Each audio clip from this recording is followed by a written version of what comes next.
তো ভগবত প্রেমী আমার ভক্তরা, আমি যা বলছিলাম কি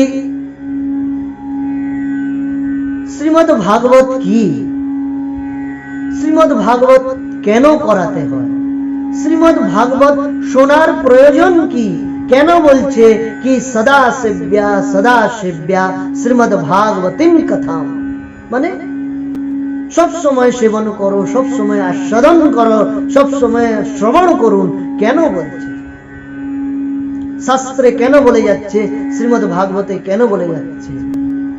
শ্রীমদ্ ভাগবত শুনলে কি হয়, শ্রীমদ্ ভাগবত কাকে করাতে হয়, শ্রীমদ্ ভাগবত অনুষ্ঠান, শ্রীমদ্ ভাগবত সপ্তাহ জ্ঞান যজ্ঞ করাবার হেতু কারণ কি, অনেক গূঢ় বিষয়, অনেক গম্ভীর বিষয়। ভক্তরা আপনারা সকলেই একদম ধ্যান দিয়ে একাগ্র হয়ে শুনবেন। এই বিষয়টা কিন্তু কোনো সাধারণ বিষয় না।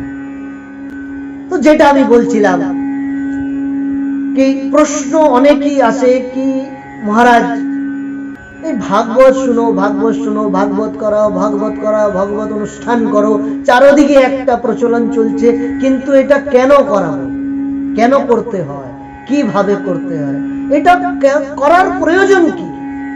তো সর্বপ্রথম বলছি कि श्रीमद् भागवताख्योऽयं प्रत्यक्ष कृष्ण एव हि स्वीकृतोऽसि मया नाथ मुक्त्यर्थम भवसागरे। এই ভবসাগর থেকে মুক্তি হওয়ার একমাত্র সাধন হচ্ছে শ্রীমদ্ ভাগবত। বলে ভাগবত ভগবান কি। শ্রীমদ্ ভাগবতাখ্যোऽয়ं প্রত্যক্ষ কৃষ্ণ এব হি। শ্রীমদ্ ভাগবতটা কোনো পুস্তক না, শ্রীমদ্ ভাগবতটা কোনো গ্রন্থ না, শ্রীমদ্ ভাগবত হচ্ছে আমার গোবিন্দের বাঙ্গময় স্বরূপ, আমার রাধা গোবিন্দের গ্রন্থাবতার, শবদাবতার। তো এটা বাঙ্গময় স্বরূপ সাক্ষাৎ শ্রীকৃষ্ণ।